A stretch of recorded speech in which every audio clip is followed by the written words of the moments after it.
Question suivante. Question suivante. Alors. Ah, une bonne question, James. Qu'est-ce que c'est la différence entre l'hypnose de spectacle et l'hypnothérapie?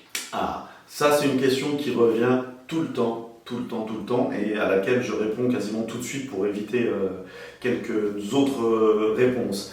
Les gens qui font du spectacle sont spécialisés dans ce domaine-là et ils sont très forts. Et en ce qui me concerne, je pense à toi aussi, c'est pas un domaine dans lequel je veux aller pour faire le canard à quelqu'un, ça ne m'intéresse pas du tout.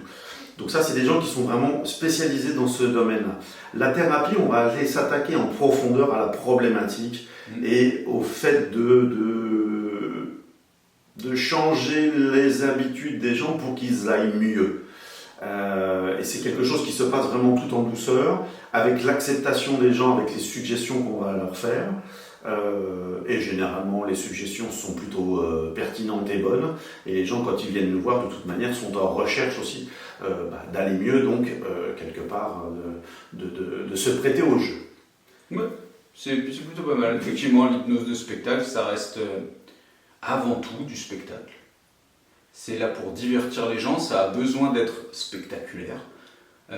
Ce que vous voyez à la télé ou ce que vous voyez dans les spectacles, ça fonctionne, c'est vrai. C'est des techniques qu'on peut même parfois utiliser en cabinet, des inductions très rapides, des manières d'aller en transe très rapidement. Mais c'est pas ce qu'on va rechercher, parce que c'est assez violent, il y a une certaine rapidité, et c'est pas du tout ça qu'on cherche en cabinet. En cabinet, on va chercher à faire quelque chose d'agréable pour la personne. L'idée principale de l'intervention en cabinet, c'est que la personne puisse vivre un moment de mieux-être.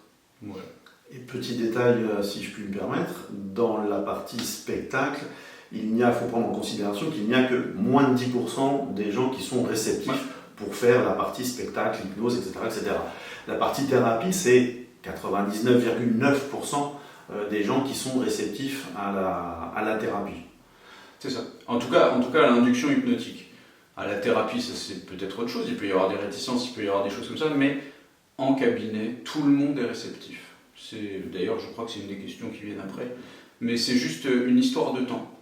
En spectacle, effectivement, vous avez en gros entre 7 et 10% de la population qui est hyper réceptive et qui va prendre les suggestions comme elles viennent. Donc on va leur dire, fermez les yeux, faites la poule, et ils ferment les yeux, ils font la poule.